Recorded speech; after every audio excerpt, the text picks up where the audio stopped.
I don't think I've ever had leftover Chinese food. I feel like I always order the exact amount of Chinese food that I will eat because I can't say that I've ever enjoyed it if I've ever tried it, leftover Chinese food, but like I feel like that wouldn't be a good.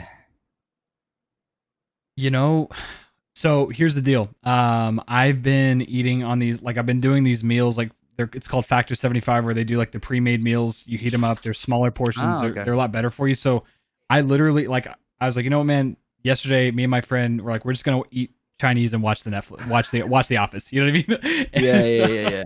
I literally ate like a small portion of it, and with the amount of food I normally would eat in one sitting, it's actually 3 meals. So it's Okay. crazy. Well, Chinese food is usually cheap too, depending on where you Yeah, get it. yeah. So it's probably actually pretty good deal. Yeah, right. $20 after tip, $22 for 3 meals. Not too Hmm. bad. Yeah. Doing all right, So man. is it just small, like the meal stuff you do? Is it just smaller portions, or is it like actual? Oh, it's both. Both. Okay. Yeah. So it's been very strange learning how to eat less like that, because I'll find myself being hungry a lot more and like wondering what to do with myself during that point in time. But to tell you the truth, this is the first time I've announced this. Like I've actually lost 10 pounds in a month. So it's right. Attaboy, attaboy. Yeah, Yeah, man. dude, I've actually lost like 8 pounds since quarantine hit Man. because we stopped going out to eat. We stopped just hey on the way home from work, like I'll pick up Chipotle or Chick-fil-A or whatever, Mm, and we started like planning out our groceries before. We just kind of like buy whatever. Be yeah. like, I'll just buy. I'll see it. It's like seafood. You see it, you eat it, right? Um, but I was like, all right, like let's plan out meals for the week. Wifey cooks. And then I go to the store, she cooks. It's kind of like the deal we have because, the whole COVID thing, we have a newborn at home she's 4 months old now. But at the time when COVID first hit, having a newborn was scary because wearing gloves at the store, masks at the store, I like sanitize when I get home. We'd sanitize all the boxes and stuff because we were just super worried because we didn't know how serious it was and Yeah.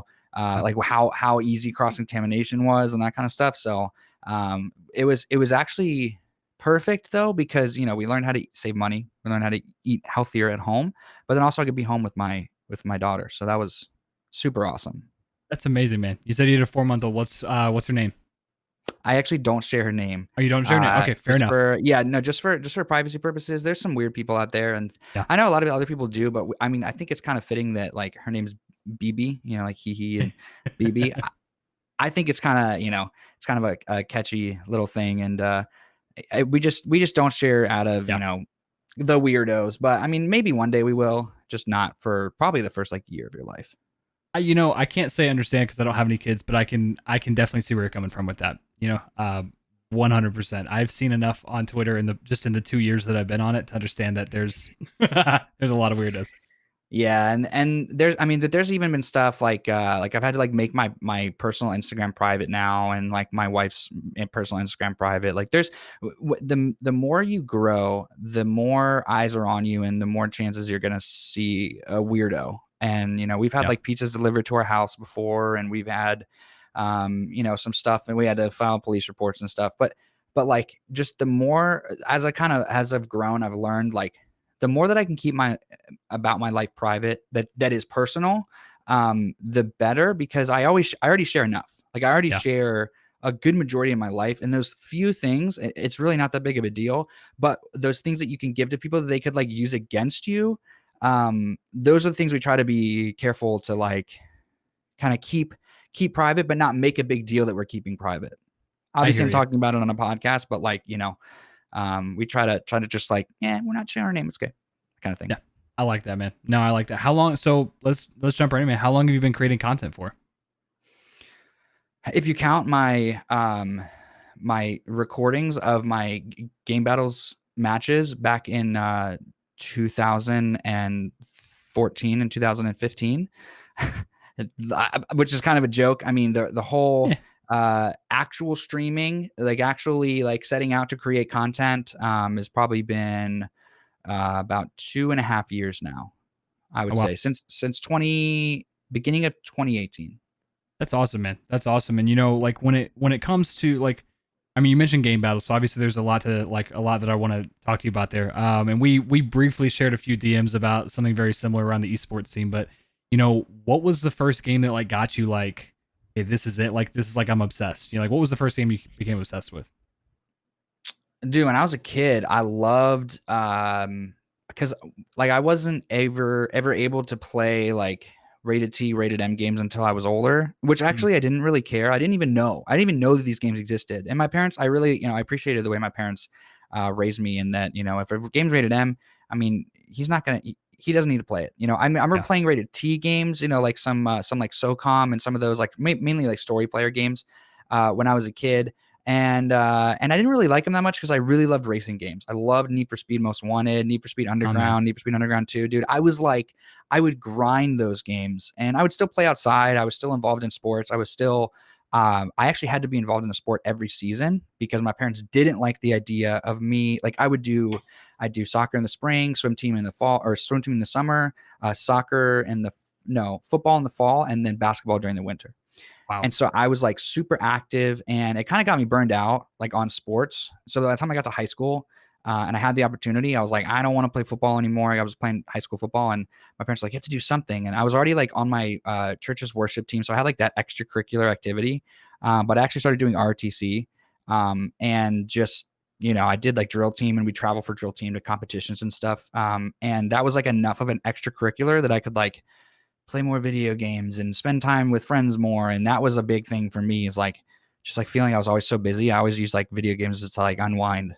Um, so I didn't really grow up like I see a lot of people growing up like addicted to video games. Not Yeah. I don't want to I want to be careful about like the way they say that, but like they really don't have anything other than video games, which is sad. It can be a healthy outlet, but like I mean, I grind. I would sneak in late at night to play Need for Speed Most Wanted. When I was like Yeah. 9 or 10. And my parents would catch me and send me to bed, right? But like I did it because it was like a fun thing to do. But it's not the only thing that I did.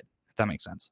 No, it does, man. And I grew up in a very similar household. I ended up swimming was the sport that stuck with me, and I actually Mm, swam competitively for 10 years. But nice. and I used it as the very same. It was the very same way. Like after because I did, especially in the summer, we did 2 days. It was Wake up at 5 a.m. mm-hmm. Yep. Yep. That, and I'll tell you, you probably know this, like, because you did it for a while. That water, jumping in that water for the first time, that shock never goes away. Like that literally is the same every single morning. You never get used to that. It's the worst. It's the worst. And so, but at the same time, like when I got into high school, I was doing 2 days year round, literally except for the month of August. And man, by Mm, the time you did morning workout, went to school, came home, did another workout, like ate a shit ton of pasta. Like it's like there's like I never really wanted to go party. I never really wanted to go do that. Like all I mm-hmm, wanted to do was play video games because it was just like the one place where no one else could touch me. You know. mm-hmm, But I think when I see kids raised these days, like when I see some of these people grown up and like they grow up into social media without really learning any kind of personal skills, without learning any sort of balance, like it shows. And it's kind of a mm-hmm. scary place to be. You know? Yeah. Yeah, man. Yeah. Cause like when I started playing Call of Duty with my friends in high school, we wouldn't even play online. I'd play like Nazi zombies with my friends like until 2 in the morning, and get a 12 pack of Mountain Dew, and we would like grind that. My Yeah. friend had a projector screen in his basement, like a theater, and we would all play on the project. So like you have your own TV, it was that big. And we would goof off and play, Nazi zombies, or we just play 4 player split screen. Like me and his older brothers, he had like a set of twins and an older brother. And we would play just our hearts out. And then that's what like got me really liking Call of Duty. So then I was like, I want to play this online. And one of my friends had Xbox Live, or I think might have been on the PS3. And I think the first online COD I played was, I think it was Modern Warfare. Um, but I didn't play it that much. And then all of a sudden, Black Ops came around, and then after Black Ops was Modern Warfare 2, right? Yep. Yep. And or no, I think Black Ops was after Modern Warfare 2. I'm sorry. I don't remember. I honestly don't remember. All I know is the one that I played. But yeah, right around the same time. Yeah, and I remember I had Modern Warfare 2. That was my first like Call of Duty that I owned, that I played online with, and I was hooked, dude. I loved it. I would, dude. Me and my buddies would just goof around, and it was all high school friends. It was all friends that I knew in real life, and then eventually I started meeting online friends. We actually met a friend that lived like 45 minutes away from us, and we like went out and picked him up one time, and my parents were like, what are you doing? And I was like, Mom, trust me, I've been playing Xbox with this guy for like a year. I was like, I know everything about him. We've been talking every day for like 5 hours a day for a whole year. This dude is totally normal. And he ended up being a little bit of a burnout, but I mean, Yeah. still, it was just so funny to say that we did that. You know, we had like a LAN like event in my basement because we picked him up and he brought his Xbox, and it was hilarious. That was, that's the one thing that like I'm really grateful about our generation where it's like we got the opportunity to do that. Like now you Yeah. don't see that. You don't, cuz like the internet wasn't really a thing, and it was like, before the internet we set up a shitty Linksys router and played 16 player Halo, in like on like four different TVs, and you had to watch for the excuse me, like the screen peakers and all this other stuff, and it was like that was such a, I don't know, man, I can't describe it. It's just nostalgic. Oh You yeah, know? dude, playing split screen is like with your friends and beating each other up because they screen peeked and stuff. That's like a formidable experience for. Yeah. And then you go and you play online and you realize you actually suck and that like you all sucked. Yeah. What you thought you were really good because you would occasionally get to noob tube your friend across the map, and then turns Yeah. out there's kids running around with these snipers and they're just like boom, like boom, you're dead. Like you run around the corner and I'm like, wait, what, they're shooting me with a sniper? How are they doing this? And then I go on YouTube and I look up and I see optic and I see phase and I'm like, wait a second. I was like, I need to get a capture card. And then, and I'll kind of get into the story of how I like Yeah. initially got all that stuff, but I remember watching like, Optic Nade Shot and his commentaries playing like playing Modern Warfare 2 competitive, and I was like, what the heck is this? I had no idea at the time what it was really. And then as I started getting a little bit more like experience, my Black Ops 2 hit, and I had, a TV and I had a headset, and I had like a giant literal like 32 40-inch plasma screen TV, and then a pair of Turtle Peaches and like a regular controller. And I started watching Yeah. all these players play Black Ops 2, and I was like, I need a monitor, I need a scuff controller, and I need Astro headset. And I was like, all right, how do I get these things? And I was like, what I was like 18, 19 at the time. So I was like, every single cent that I get, I'm going to save up and I'm gonna get these things somehow, right? So then I got an old monitor from my brother that he gave to me because he got for some Black Friday deal. It's like it actually still uses as my vertical monitor. It's like this LCD, really old Samsung that literally is probably worth like $2. But it's a 1080p monitor, and I had a Yeah. monitor, and then I saved up for like 3 months for a scuff, and then I went halfsies, like I paid for half, my brother paid for the other half for Christmas for Astros, and when I had Astros, dude, game over. All right, I know, Mhm. and like that, and Yep. then I started playing competitive. I had my scuff controller. I was jump shotting. I was drop shotting. I was that guy that was like addicted to like league play. I was like, I gotta get better at this game, and I would goof around with my friends and snipe and stuff. Yeah. But I was like on the league play grind, and then that's when I started really getting hooked on competitive. And we'd play these competitive matches, and these people would forfeit us because we won, but they would have some irrefutable evidence to the refs that they won. And I'm like, how are they doing this? And Right. they were screenshotting and photoshopping and doing all these things for stinking XP matches. And so I was like, how do I keep that from happening? And come ghost time, I was like, I need to start recording our matches. So I got a Elgato, Yep. regular Elgato HD, whatever, not even the 60, just HD. It's And I started recording our matches, and and then I started kind of like recording gameplay, like, and just for the gameplay, just because I could. And then AW came around, and I was like ranked like 5th or 6th in the country at one point in AW ladder matches with my best friend. His name was HeHe, LOL. Uh, and then I just continued to like record and record and record, and then eventually I just said, hey, I'll just fire up the stream one time because there's no point in recording if I'm how to upload this anyway. So I might as well go live. And I did that for like a year, but like I wasn't going live to stream. I was going live for proof, and I was going live because I was playing Call of Duty competitive matches. Um, and then like I'd say like a year after that, after I actually started quote streaming, I was like, I want to kind of like actually do this for fun. So I invited my wife in, and we started playing Fortnite together. And then eventually, like the first or second stream, we got affiliate. It's like, all right, this is fun. Let's do this, because she could play on the Xbox, I could play on my PC, and Yep. we could stream it, and you could see both points of view, and no one had ever done that at the time in 2018. And so, boom, that's kind of how it started. We can talk about more, growth and stuff, but that's Yeah. like the very, very beginning. Yeah, I mean, and there's some couple streamers that like when I see that like husband wife streamers absolutely kill it. Like if you do it right, especially like you can absolutely destroy it. And it's so much. I mean, from a viewer perspective, it is so much fun to watch. It is. There's a lot going on. Sometimes I worry there's too much going on, right? When you Yeah. have two people streaming together and you can see both their points of view, I really haven't seen anyone do it the way that we do it. where it's like screen side by side and Yeah. different stuff. But I've always done it that way, and it's worked. So I don't really want to change it or like reinvent the wheel, because the thing is like I used to only ever stream with my wife, because I thought that was really the only thing that anyone would watch. And then my Mm. wife got pregnant. And well, actually, it was a little bit before that. She started to kind of get like a little bit burned down on Fortnite. Like it wasn't new to her anymore, and she wasn't really getting better. Bless her soul. She's just, you know, she struggles. So then I started just streaming solo more. I was like, do you mind Yeah. if I just play? She's like, no, sure, I don't mind. So she'd be in the chat, she'd support me, and people would, say hi to her when she stuff in the chat. But then I was like, all right, let's get like a regimented schedule. Like let's start like streaming at the like I'll start streaming at this time. You can come with me, on these nights and do that kind of thing. And then we kind of started slowly growing there. But I mean, it's definitely like if you know me, my wife. That's kind of what I want to have my brand be, is the family, not just me, right? That's kind of what I try to do. It's hard. I mean, obviously, she's not on the podcast with me, but Right. like because we have a baby and stuff. But I do try to make that my goal. That's awesome, man. I mean, and so we talked a little bit offline about it, and I've seen you on. I mean, the way I found you was through social media. I can't remember whose post I found you, and I can't remember what it was, but I was like, this guy, like, I need to follow this guy. And so when it came to HeHe, like it's like where like I know your friend's name was Teehee, like, but what was I guess the thought process behind that? That was it. My best friend, his name was Ben.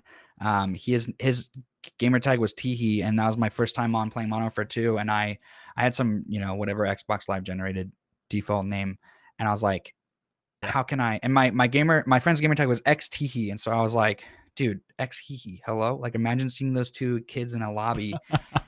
How obnoxious would it be to join in a search and destroy lobby and you see X HeHe and X Teehee and you make fun of them in the pregame lobby because they have these really, really dorky names, and then they absolutely destroy you quick scoping.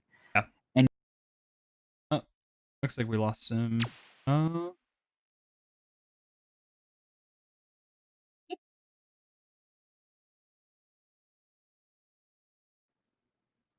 oh, looks like we lost. There. Okay. Here we go. Not sure what happened. I might have disconnected. All good. I don't Recording. think Eh. but I so anyway, we're back. Yeah. And that was the goal, was to just be as when you join a lobby and you see someone's name HeHe, and like imagine saying the name when you're upset. Like imagine trying to yell HeHe in anger or like in it's hard. And then you end up like, okay, this guy's kind of funny or this guy's kind of goofy, whatever. And then you have a guy Teehee in there too. It's just impossible not to laugh at it. And that kind of whole idea of not taking myself too seriously, it's the same thing. Especially when I play competitive, dude, we get so many messages from people like, all this HeHe and this Teehee nerd, like you guys are just so weird. And we would destroy kids. And so then they would be like, all right, then you'll remember, oh, I remember playing this HeHe kid. Oh, I remember playing this Teehee kid. They're so weird. And then the same thing, kind of like a name that really does kind of stick with you because it's so like HeHe, like you say, like, Yeah. Yeah. the heck. So That's awesome, man. No, that's really cool, man. Because it's in it based on what I see, like it matches your Twitter profile completely. Like with the type of content you post in there, it's absolutely hysterical. So I mean, so when it came from like the like Modern Warfare to like Fortnite, was there like I guess what's your favorite game to stream? Is it still Fortnite? Like was it because you wanted to play with your wife? Like what? I guess what was that transition like? I really hated Fortnite when it first came out because I was grinding World War II. Yeah. Like the Call of Duty at the time was World War II, and I was actually playing in tournaments, and I was like playing ladder matches still, and I was like getting trophies in tournaments. Like I was like cashing out, like I, Yeah. I was Yeah. I was playing competitive, grinding competitive.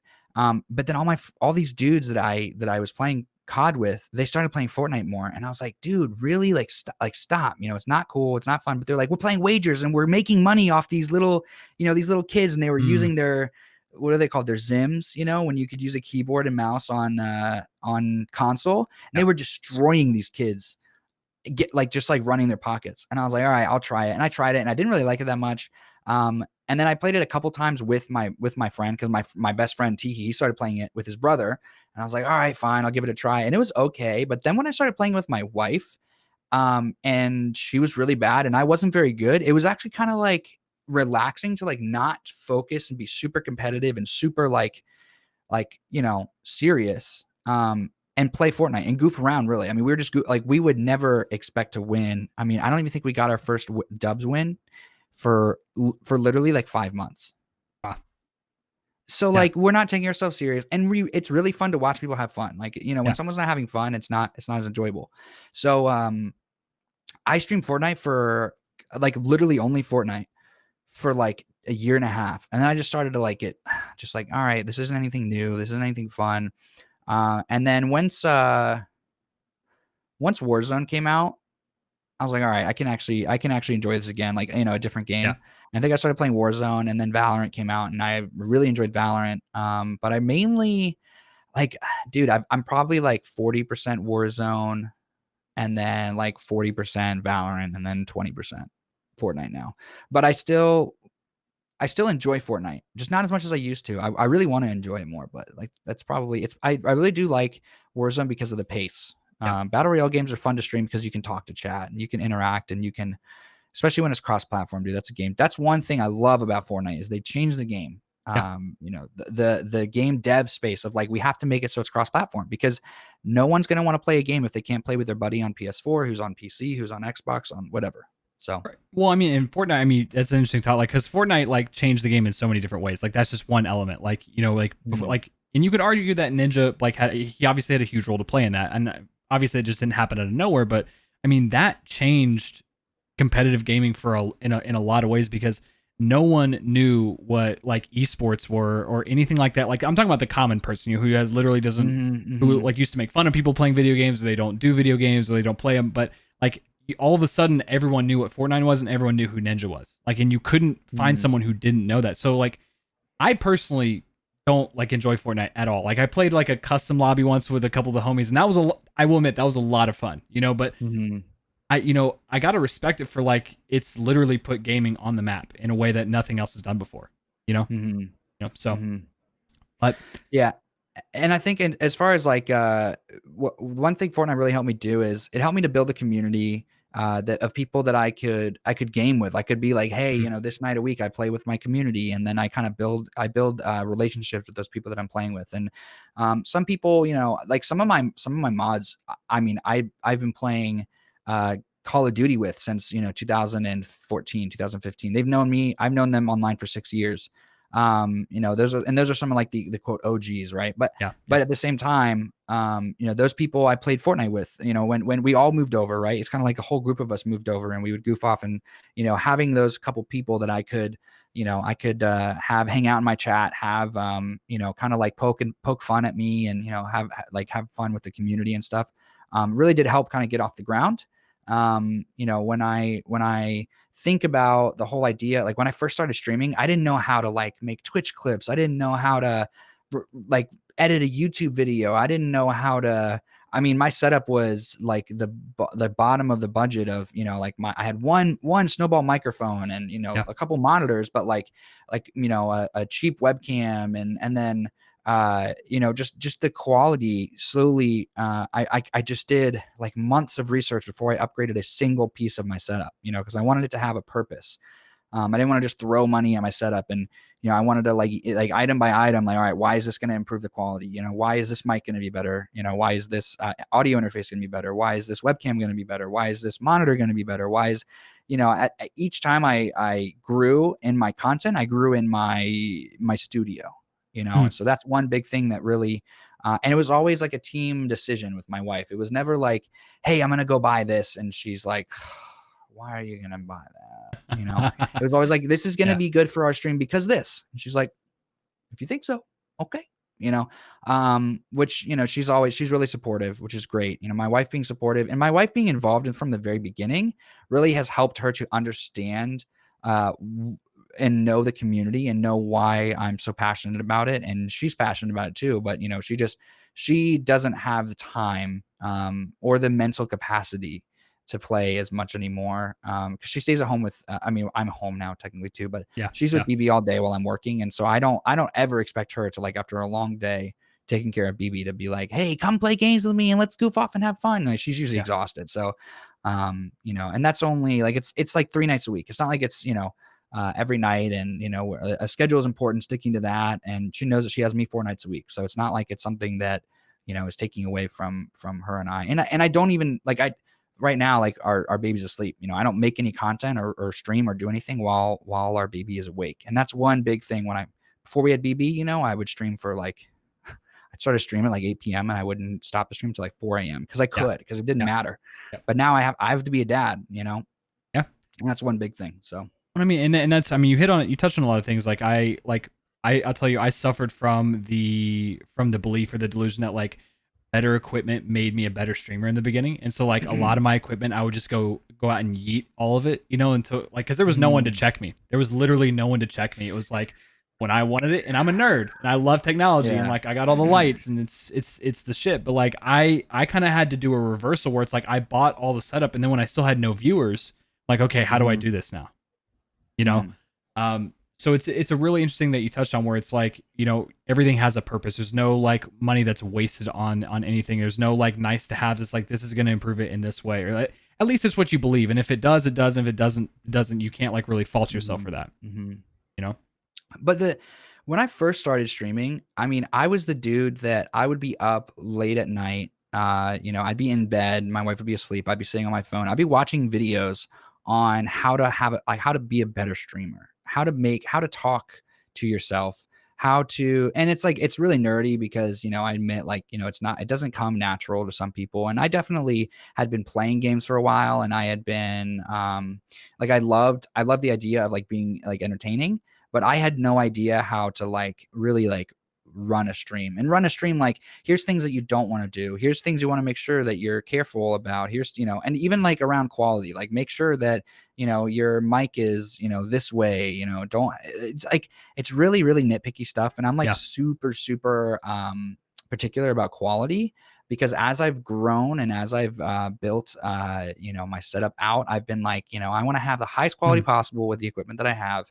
And starting on a really really cheap webcam and really cheap microphone and decent PC. But I was recording and streaming both console and PC gameplay, and that was taxing. And so I was like, all right, I'll upgrade this, and then I'll get this. And then so I was always like, how can I, even from optimizing OBS to how to put the best filters on your microphone for multiple people in a room, and all those little tiny things that a lot of people don't realize set you apart.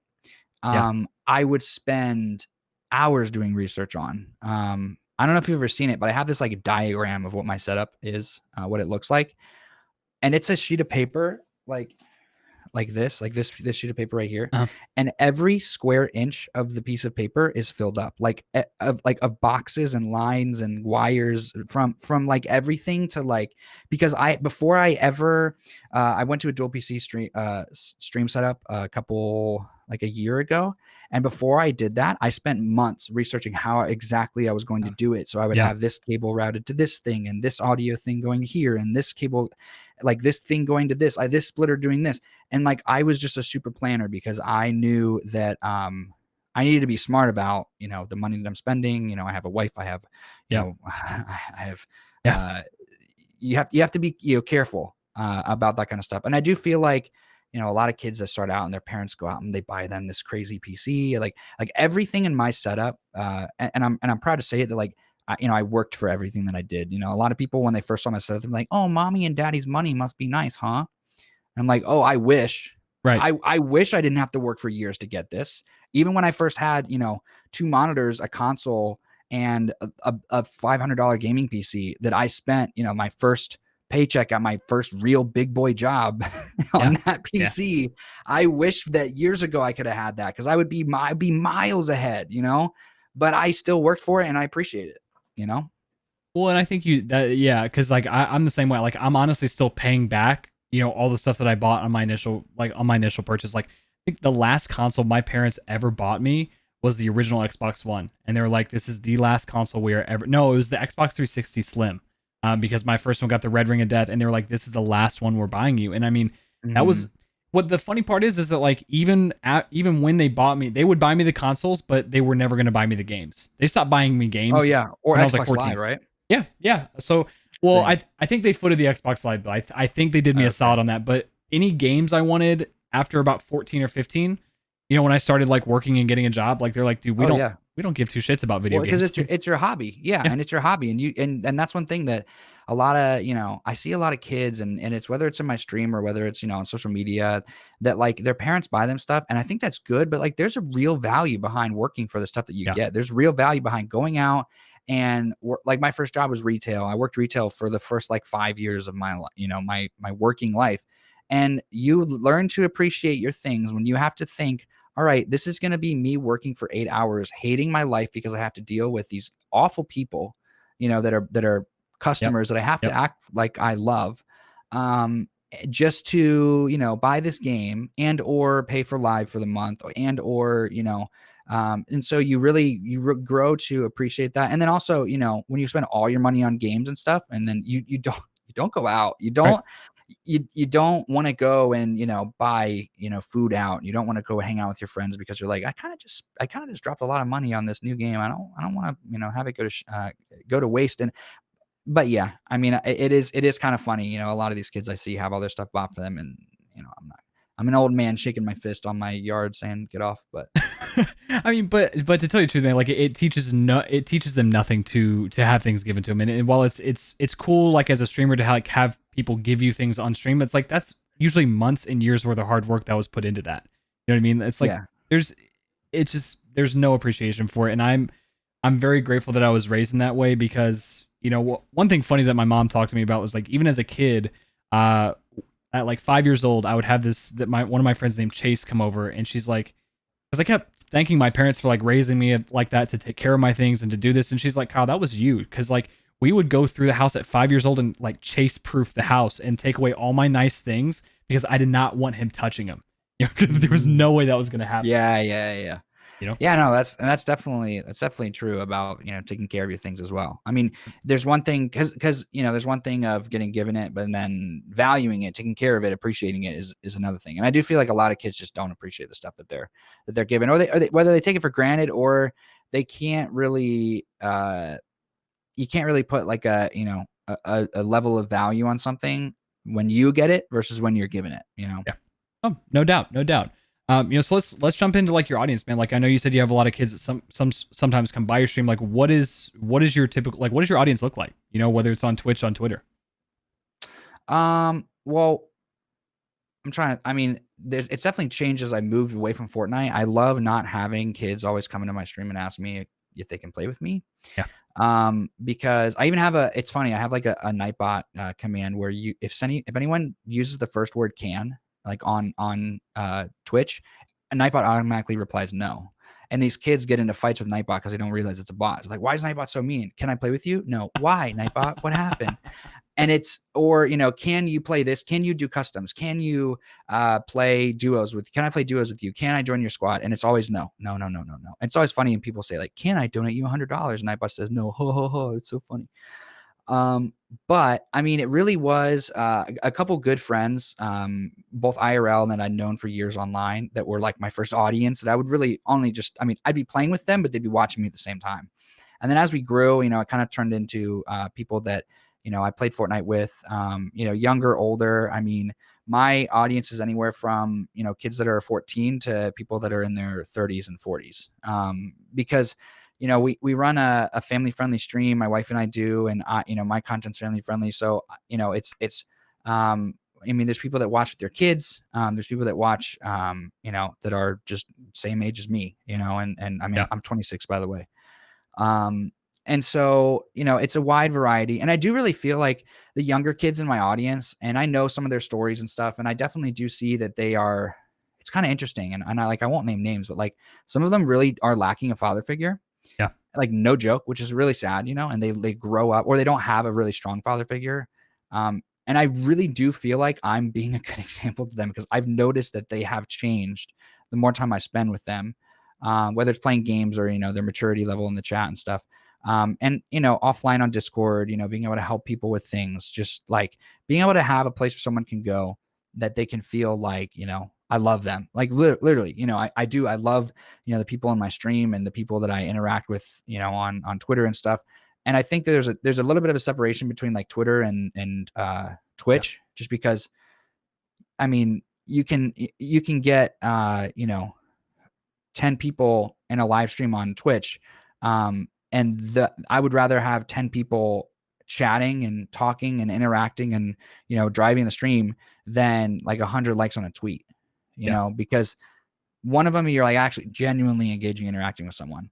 And I really did feel like I actually grew on Twitch more than I grew on first. I grew on Twitch first, and then I really started to focus on Twitter and literally memeing on Twitter. I was like, I lurked on Twitter for years, and I was like, I like all these people, and I went to gaming events and I met a bunch of big creators, and they liked me, and they followed me, but I never really like interacted with them, and I was always just a lurker.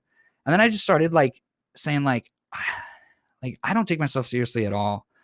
I'm just gonna post the absolute worst content, like bottom of the line, stinky tweets, off things that like I like as a dad, or as as like as a just a weird sense of humor, like that I like, and it's just like whether it's a stream of really dumb things, or like I did something funny or goofy in the stream and I'll post a clip of it and stuff. But like I literally just for years, I think I went like 5 or 6 years on Twitter without ever like really tweeting, Yeah. interacting. Yeah. I just learned. I saw what people, I watched people grow, and I kind of learned from them. And then these people that I was like huge fans of on Twitter, they now follow me and they interact with me all the time. And I'm like, and you have like a little bit of fanboy moment, Yeah. especially Yeah. like a lot of the mob guys. I don't know if you know who the mob Yep. is. Yep. But I used to be like a Nate Shot fanboy, and Avalanche was like a Nate Shot mod. And I actually found out that Avalanche went to college and ran track with one of my good friends. So like I That's kind of wild. knew who he was, and then Yeah. I Yeah. had that kind of like soft, warm introduction. But I'd been replying to him and goofing, like memeing for like 5 or 6 years with that group, until all of a sudden it was like, oh wait, like they all follow me now, and like I interact with them, and really it was just me learning how to like not take myself too seriously, but also put myself out there. Like putting yourself out there on social media is different than like just you saying I'm going live or posting a clip, or Yep. you have to make your content tailored to the conversation. So, being able to have a conversation that I can share one of my own goofy clips, and not look like I'm just promoting myself, because it actually is relevant, that's one thing that really helps, is being able to like join in a conversation and be able to like share who you are, because that's Yep. what helps people get to know you. No, and it's you bring up a good point. It's like in because my content in the beginning on Twitter was very like live, live, live, charity stream, live. It was just like, and it was I learned very quick. That it was just like this is not how you do that. Yeah. I guess one thing I wanted to ask is like you've been doing this for about 2.5 years. Like, what's been probably the most challenging or the toughest moment in your streaming career since you've started? Um,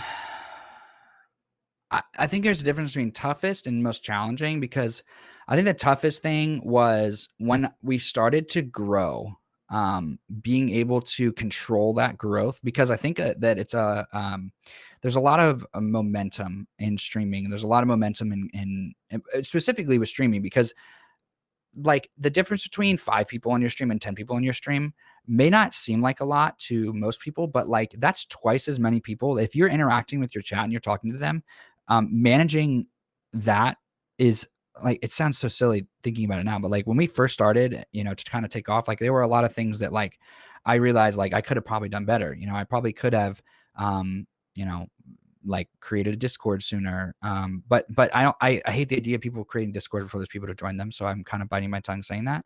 Yeah. But things like getting the community involved, playing with my community.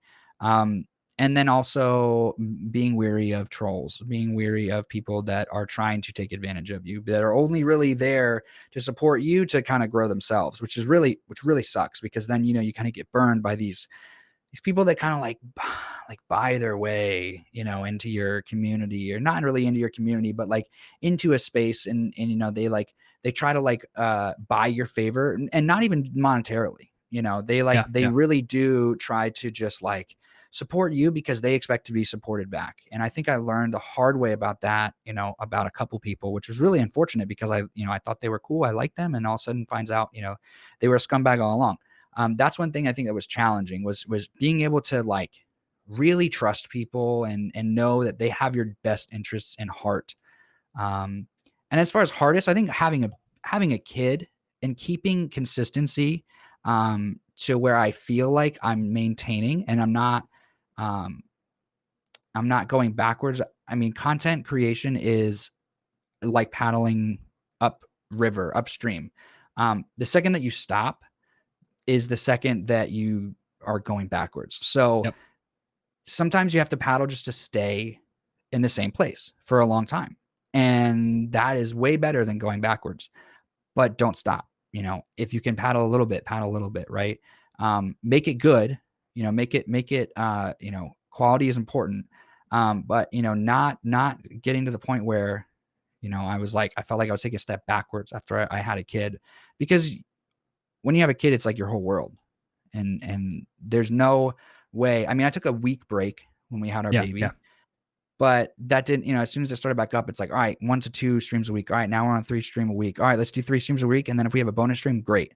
But that didn't mean that, when I'm up late at night, I'm still, finding ways to edit, finding ways to get, my content out there and prepare things, like come up with ideas that would be fun for the stream or fun for, tweets or fun for interaction and engagement and that kind of stuff. And even just still like staying connected, staying plugged in, knowing what's going on. I think a lot of people just don't realize the importance in, being connected outside of your stream, not just going live, but, being connected with other people, I think Yeah. it's important.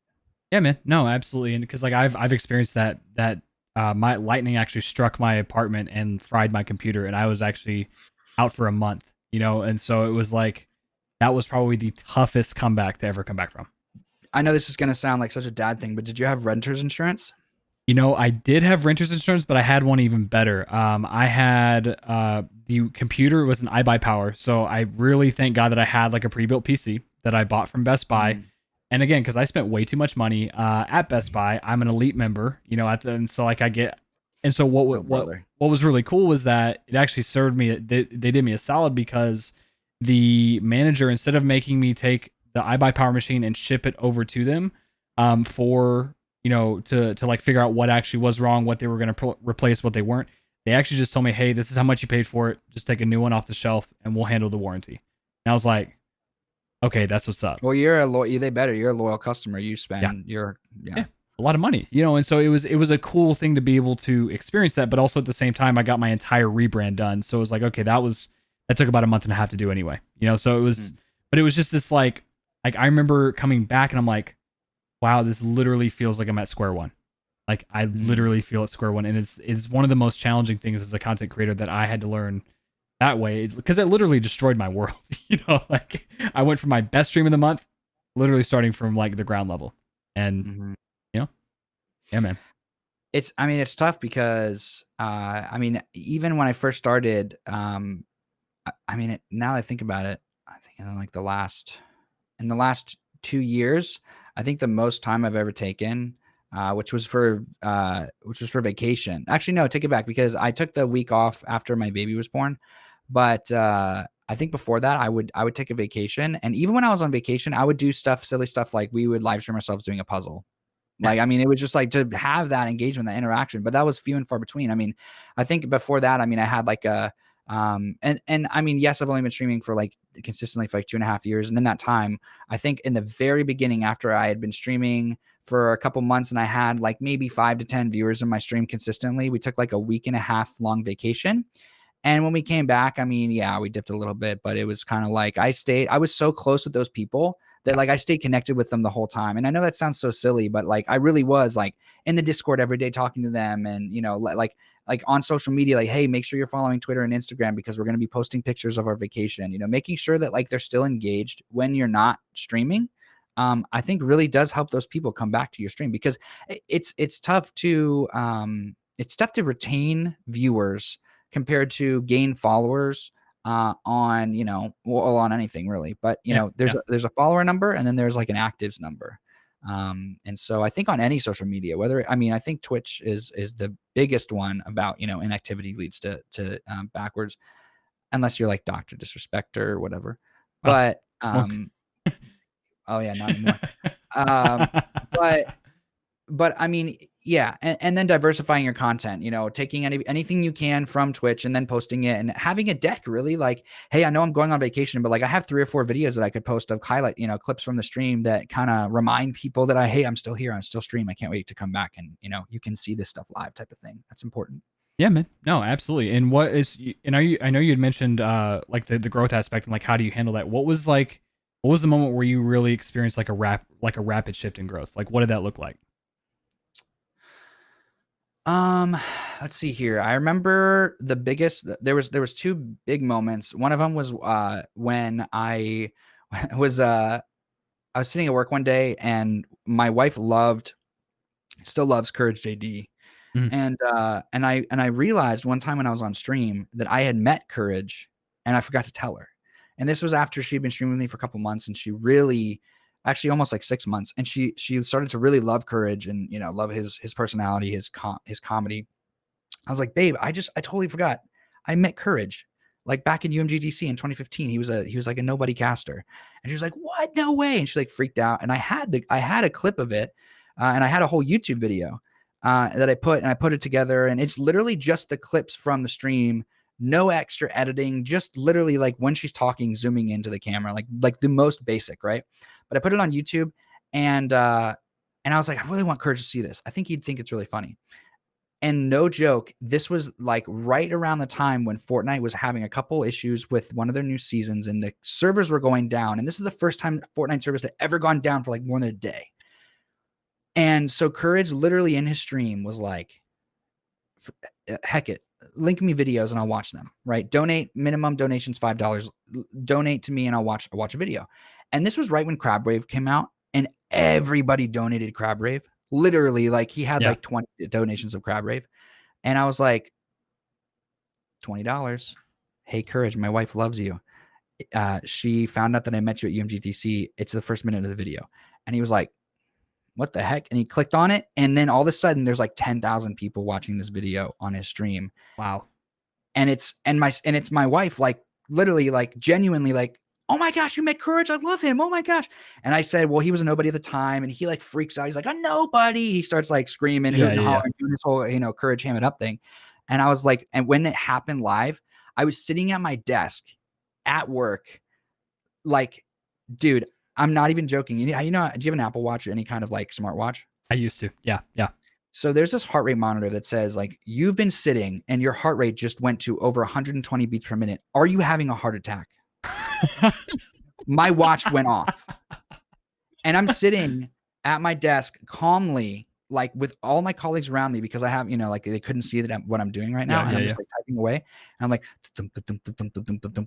and the chat's going wild. They think it's the funniest thing ever. And all of a sudden I see like a boom, a bunch of people follow me on Twitch and a bunch of people follow me on all these different places.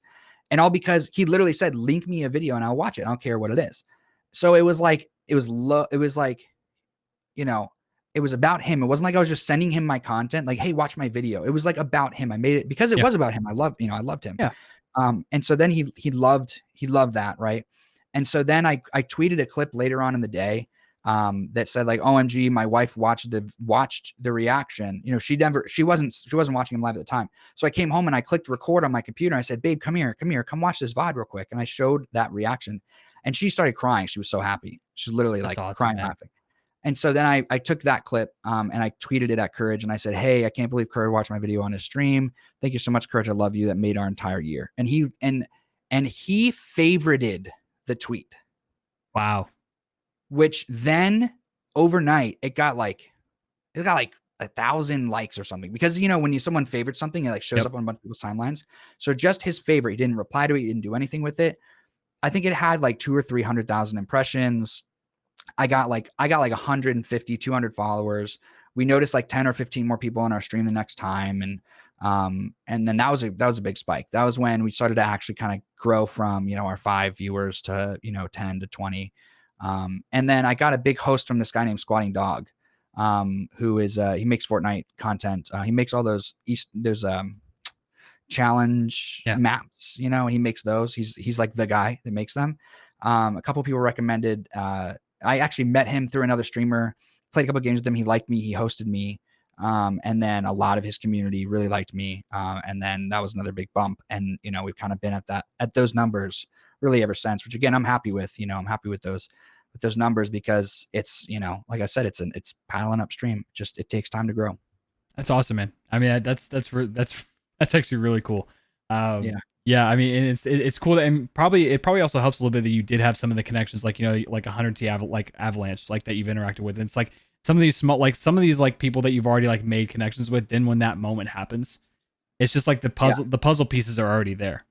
You know what I Yeah. mean? Yeah. And like I said about the whole putting yourself out there, but not having it be like self promotion. Hmm. Like I shared that video with Courage because I wanted Courage to see my wife reacting to that. I didn't care about how my stream look, how my content looked. I said there's the first minute of the video. I didn't want him to watch us playing video games. Yeah. I just wanted him to see my wife's reaction. It wasn't about like self promotion. I literally just wanted his reaction. He could have never been live and just recorded it, and I would have been just as happy. You know Yeah. what I mean? It Yep. was Yep. because that's one thing I think a lot of people do is they ask for shout outs, they ask for this, they ask for that. Oh, watch this on your, and it's not even that. I think it's about creating that genuine connection. Like, why are you actually sharing your content with me? Is it because you want me to watch it, or is it because it's tailored to you sharing it with me, type of thing?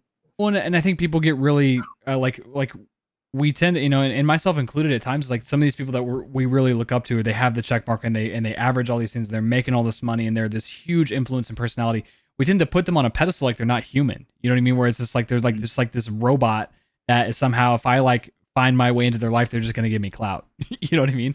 Like, Oh, I hate that, dude. And yeah, I hate that I mean, I've had like I had someone tell me one time they thought I was fake because I had all these big people following me, but I didn't have.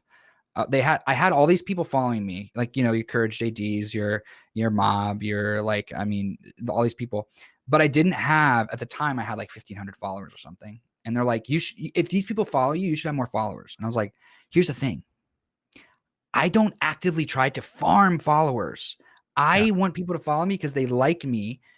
These big creators follow me because they like me. It's not because I'm, you know, like like and I hate clout farming. I hate that term because it's yeah, so yeah, cliche. yeah, But so many people do it, and some of them are successful, other people crash and burn. But like the idea of like this whole like I only want to stream, I only want to make content, I only want to interact with these people, and I only want to play games to get famous, yeah, that I hate because I just do it for yep, fun. yeah, I goof off, I have fun, and that's what people want to see. And then people see that and they're like, "Oh, I want to do the same thing," but then they try to go about it in a way that's just not genuine. And so that's the main thing is being genuine, being authentic, literally doing it because you're enjoying it. And you know, like don't do it because you want to be famous or you want to get viewers, because do it because you genuinely enjoy it.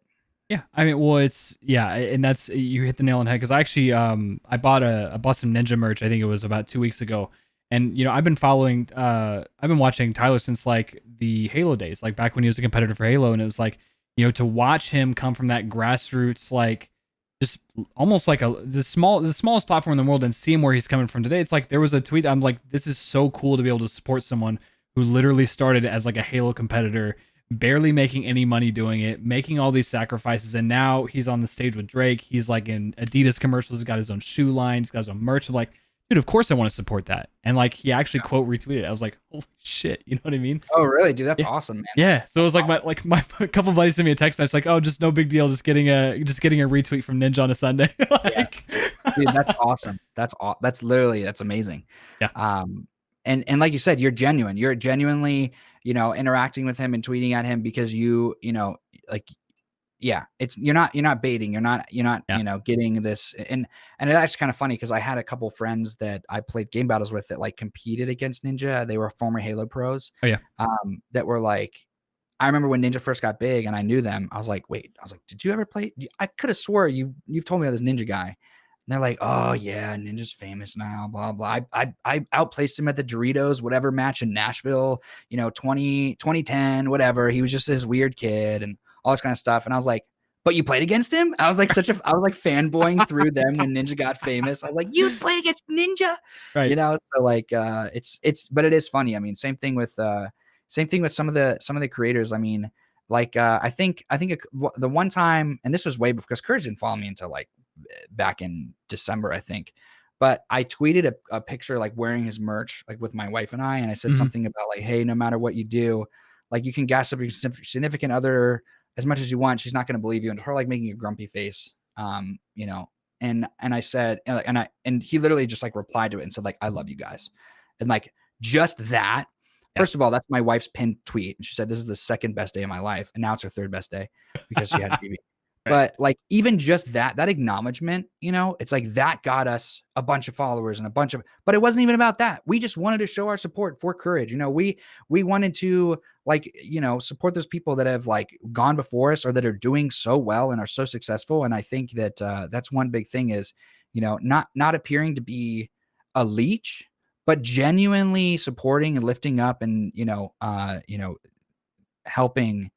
You're not actually helping, but like genuinely being a fan Yeah. really does go a long way instead of just like trying to I don't know, love them for clout. I don't know. Yeah, and it's a good point because like I think there's this like thing that runs through the Twitch community like with the support for support kind of thing where it's like if I support someone, either number one, they should have an obligation to support me back, or number two, it's somehow taking away from my content when I'm supporting someone else. Like, and I that's like I just they're both wrong.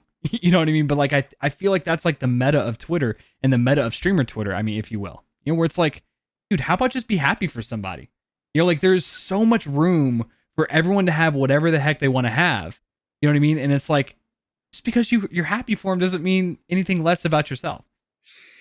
Dude, I don't like streamer Twitter. I Yeah. used to, when I first kind of got plugged into Twitter and started to grow, I noticed a lot of those people, and I'd be like, oh, they have like followers. Like, what are they doing? And I'd follow them back, and then it'd all just be streamer Twitter, and I'd be like, what even is? I'd Yeah. see all these people on streamer Twitter complaining about streamer Twitter, and I was like, what even is streamer Twitter? It's just a place everyone, the meta of streamer Twitter is complaining about streamer Twitter. Um, Yeah.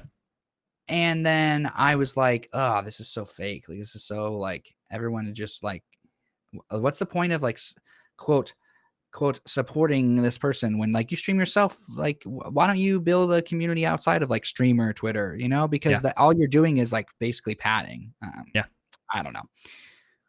It's a funny thing. Like there's moments where like there's so much love being poured out in the community and there's so much good things, but for the most part it's not. And like I have to like, I have to like just I don't know, go follow someone else or like go to someone else's page or like not even look at Twitter for sometimes for days at a time, and it's Yeah, I've yeah. mainly either muted or unfollowed, and a lot of it. I mean, the reason I love Twitter so much is like the mom community, and some of the bigger streamers communities because those those communities aren't about streaming. They're about the creator. They're about memes. They're about they're about memes themselves, like meme culture. Yeah. They're not about because the thing is like every streamer on Twitter like wants to secretly like promote themselves. Um, like have something to be able to be like, hey, by the way, I stream, Yeah. you know? And I'm like, no, I'm going to make memes and I'm gonna goof off and I'm gonna be hilarious and I'm gonna occasionally post a going live tweet, but I'm not gonna like low key try to like sit there and like find a clever way to promote myself Yeah. because if I'm gonna promote myself, I'm literally gonna say like, hey, by the way, guys, this is happening, Yeah. Yeah.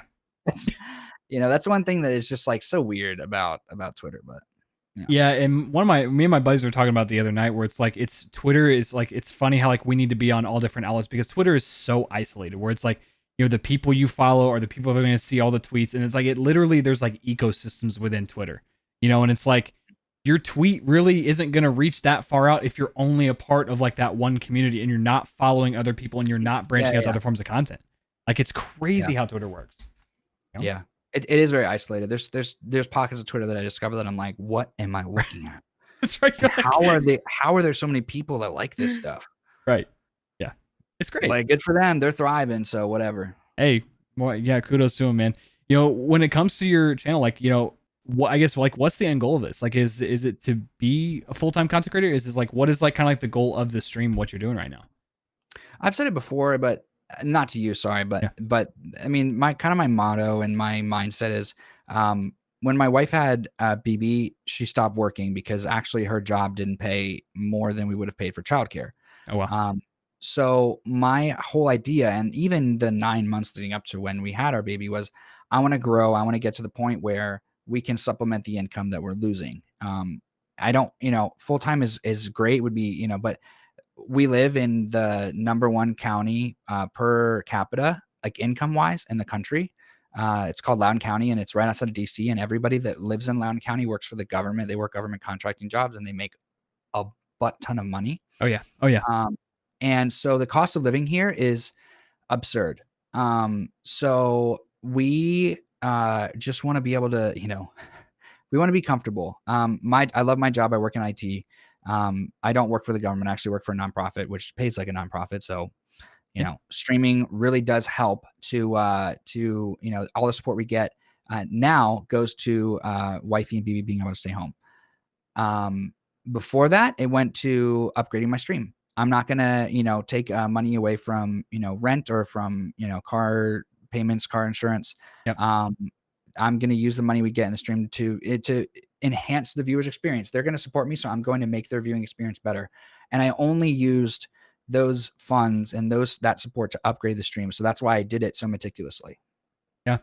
Oh, that's awesome, man. I mean, because like I just think that like having kind of like that north star of like where it is that you want to go, like kind of like that end goal of like, okay, what is it that I actually want to do? Because I think people, at least from what I see, it's like they just want to be like a ninja, or they want to be a Tifu, or they want to be these people, and it's like, okay, but what do you really want to do? You know what I mean? Like, what is Mhm. that one thing that you're trying to do that like you would love to accomplish by doing this? And I don't think reason I asked, I just think it's an important question that not many people ask themselves.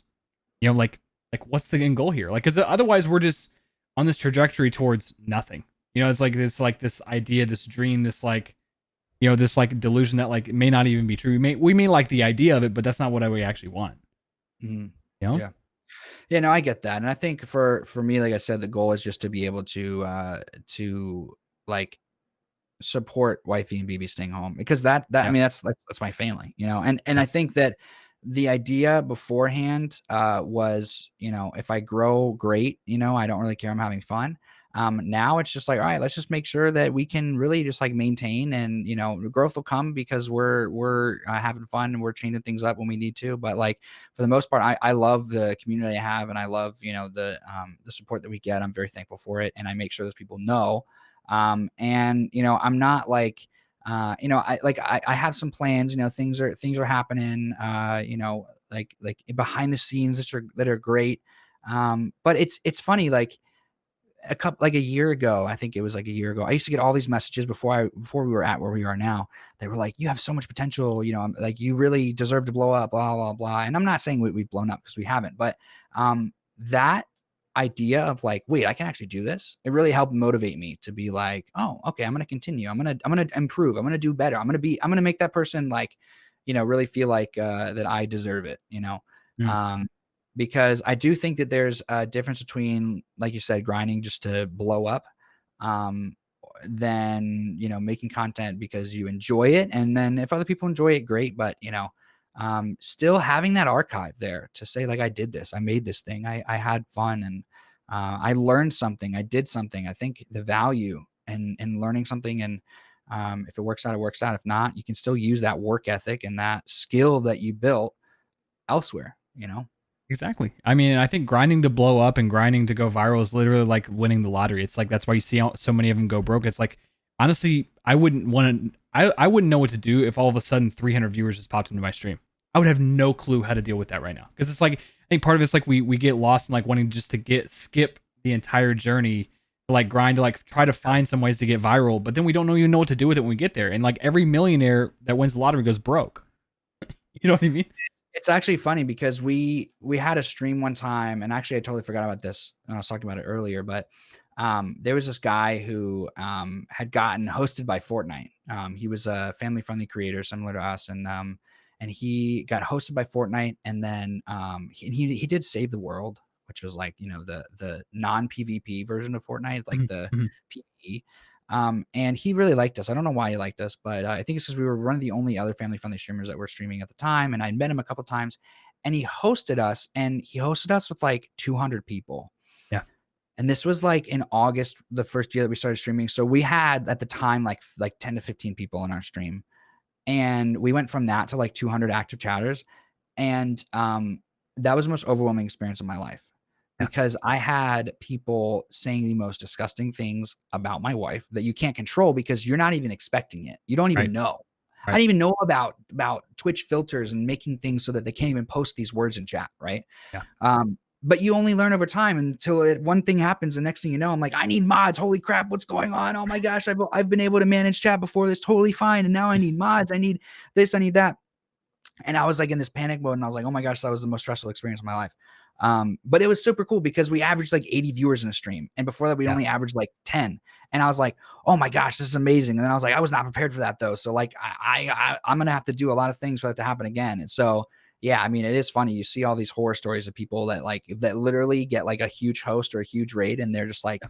it's like the worst experience for them. And then no one ever comes back because like they get completely trolled, and then you're Yeah. like, whatever, this guy.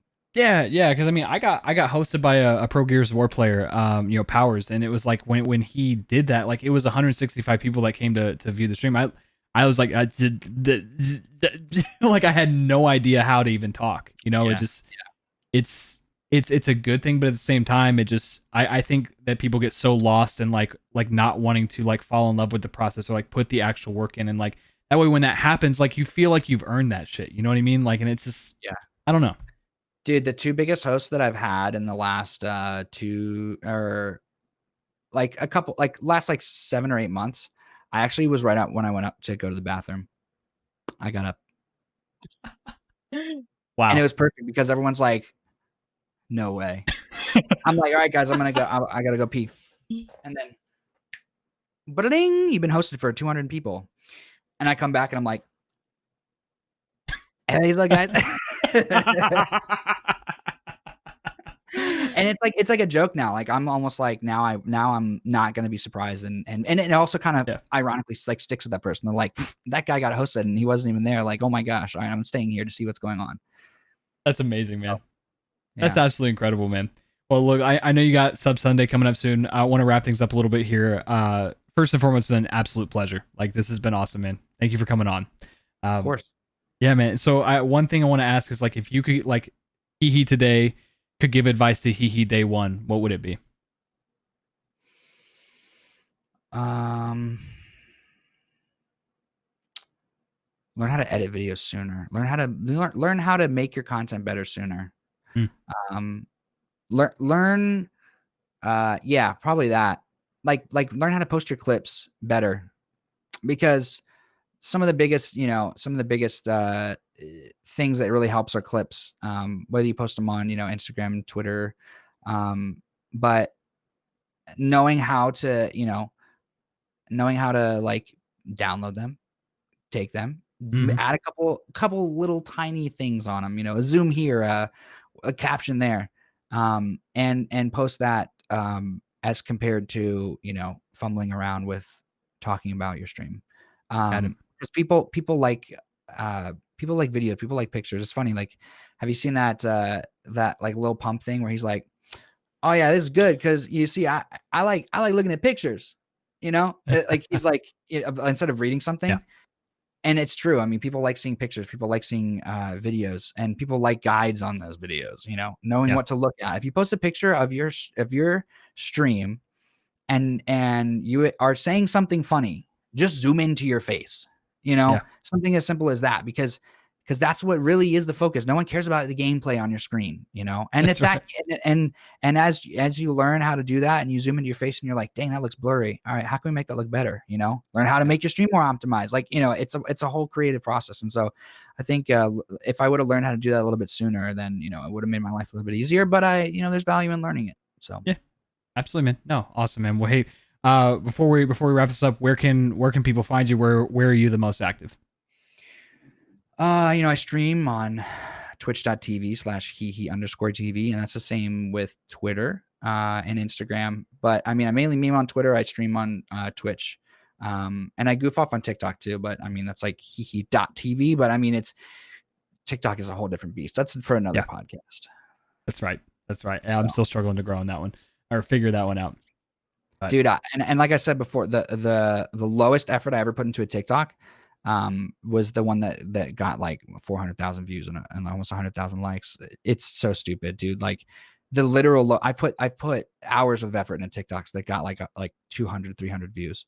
yeah. And then the one that I literally was like, oh, this is so dumb. And I posted it. It like blew up and was whatever. So it's that's a whole other beast.